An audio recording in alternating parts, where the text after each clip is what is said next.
nó giống nó để nó phê cho lụ mua xin ta lụ mua tròn để ít tay Tròn để ít ta có nhung. đâu cái kia rồi cho nó chỉ hạt lủng đó là chiên lì đi đó thấy chưa cả sóc này cả mơ này nó chẳng nó béo rồi chân sẽ béo chứ chứ qua nó tốt ạ mơ rồi mời ông khuấy nhiều chứ không nhiều ở đâu lấy đâu về lấy thì Đà Lạt về đấy Đắk Lắk về ông họ lớn không ông này ông khuấy ông gì ông to to kita tak mấy chục lít nó tỏ lì nè Ta tỏ lì ta tỏ sai nữa. cắt cười rồi à Thấy câu đây à. sao không bỏ cái nó to to ra cái này là nó sạch đi lấy bằng cái gì bằng lửa hả không người ta lên cây người ta lấy luôn mà xịt mũi hả ồ xịt mũi nó hư mặt hết không có hương người ta chỉ có lấy cái vảy xì ở trên hôm mình mua có mua một cái về nó bị hư nó dính mặt ồ lấy cái gì to to cho nó ra đây này mà chút mình độ này cho ra đây hết đi đó cho nó ra đó đi không sợ gì hết đó có bán không một lít bao nhiêu 400 lít ồ đắt quá nói chung là đắt rồi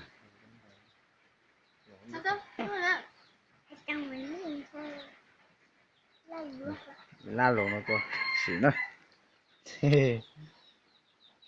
lấy khi nào cái này lấy khi nào mình lấy người ta mới gửi vào đây mà mới gửi vào ừ chồng lấy hả thằng chú ở trong Madrap lấy ôi na nữa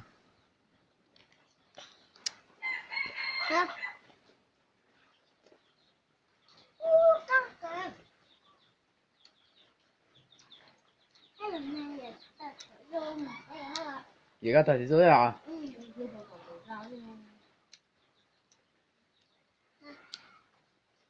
cái mồm bao bằng kia nhưng mà sao mà nó chụp thẳng lao trời đi rồi nè ta đừng có lia vào á cho anh cho có tay bắn không quá nào đi đi bỏ mà mình khi cần go lên nó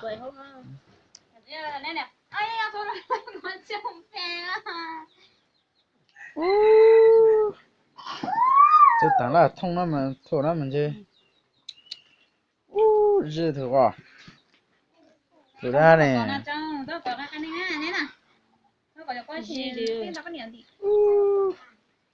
那你摸bên nông mà Nào, nó sẽ có chú thấy tăng số bỏ. nó nó chỉ trúng mua cái gì đi Ê, nó sẽ chú à?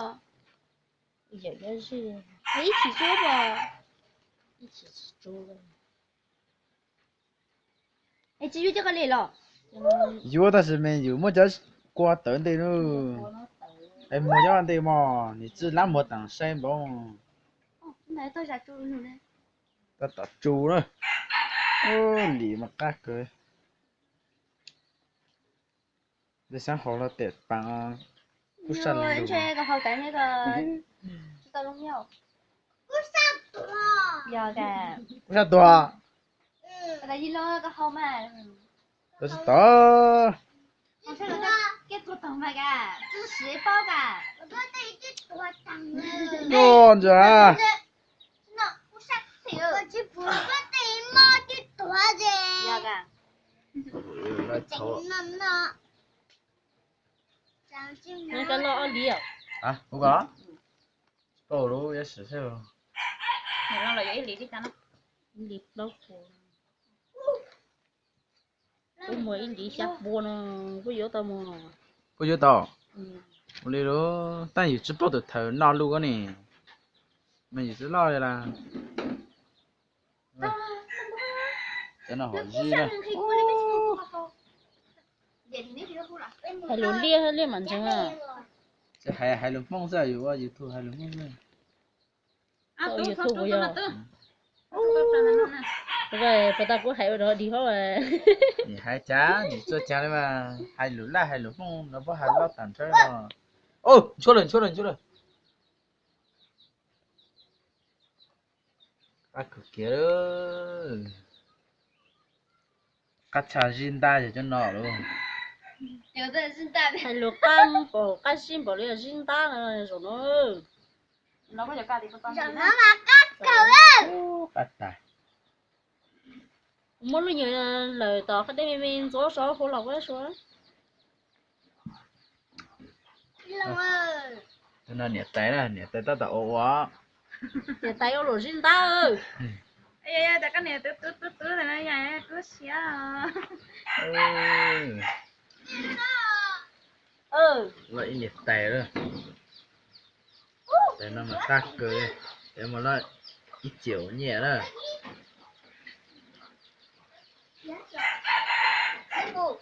Đi bố à, bố vô à? Hả? Con to? Con to? Nhà nó có món chuyện nào có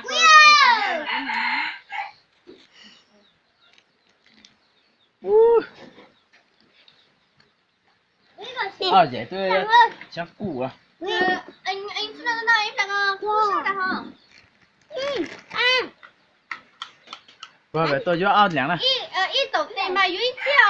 Vâng. Cho nên con nuôi vậy này nè. Y vậy mà chứ chết à. Y vậy nè, ô theo rồi. Vậy mà y giả rồi. Đây mà. Ý vậy ít xe ao vậy ít xe nó chứ nào. Nè tay ta tổ uôn nó. Ốc tay. Tên là tay chữ O.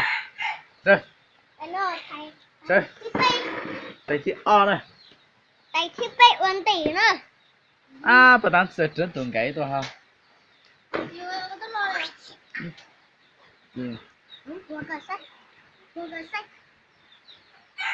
Na, moi就是了。No. Cái tổ nó mà, tổ đâu mà, tổ ra cái mà. Đi. Đây cả hú hò. Nó tổ Tổ nè. Quy. Tổ nè. Vậy tôi mà nè. Cái vậy có tảng. Vậy anh quay phim. Coi. Đi lâu, sao mà? Vậy. Tôi vậy cho. Mình tôi dạy biết chia, tôi đi về nữa. Vui. Vậy nó quy. Trời, cái gì? Mấy tôi vậy. Kìa cho. Tầm má. Cho đi Tao á. Giờ cho đi á. Tôi à. Ta cửa à gì nó ta tận nó số hơn cho họ. Cái thòng đây dài mà. Con đã. Ta cửa cái nào. Giờ bà có chuối nó chậm á. Vậy nó bé quý. Thế nào. Giờ cho đi á. Chơi. Vậy có thằng thằng cho nó ta học trò à, tao cho nó mà. Cho. Cái này cái xem mà. Quý. Tao cho gì vậy? Ngon là. Bác à. Vậy tôi á. Đây ngờ. Bác á. Bên kìa. Thủ ná này, đã cái gì số hả? Cái đó cho. Cắt được tía luôn. Tôi á. Tao cho quý. Chào là. Tao cho số khăn này thì khăn này. Gần ta lo. Cắt tía đó. Giờ mà có to. Giờ có dám mua tôm tàu luôn rồi á. Sợ nó biết tao làm gì nữa. Buồn to phải. Rồi nó ớt tẩy luôn. Ê, ở đây là bố mới đeo con tôi nè, chăm bố cho anh ta cái thôi rồi. Hả? Bây giờ chị tôi lên mặt đó múa nó kể cho tôi nè. Vợ cho vợ tôi đi. Vợ. Nè. Hả? Chị cắn đầu. Chị thấy nè. Bây giờ chị cắn nó. Rồi. Bây Vô đâu của à. Bác à? Hả? Ủa mà tại ta chuyển một cái khác à? Chỉ có thôi.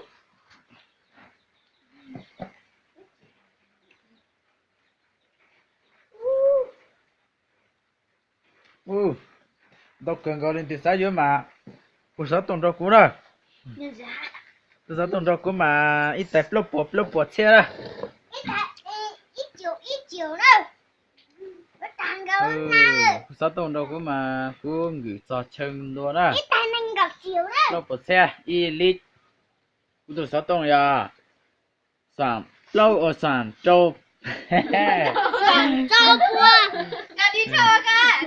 Chú gì? Cứ từ sao tông đó, chú nhỏ. Cú mà hay đam mê nữa. Soạn qua. cho gì? Lâu trọp lo gì? Y gì lâu đó.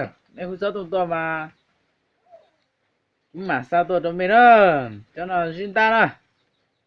Mình cho giống không sao tông. Cú từ sao tông đó nè. Như tát cờ đó. Tắt cường gọi đây. Rồi nó mà giờ. Rồi Cú tiếp cho đầu hay rồi gì cú từ sao tông đó. Soạn cho gì? Lâu trọp lo gì nữa. Y gì lâu đó. Dân giống. Em từ sai vô. Cú tôi cho cú đó.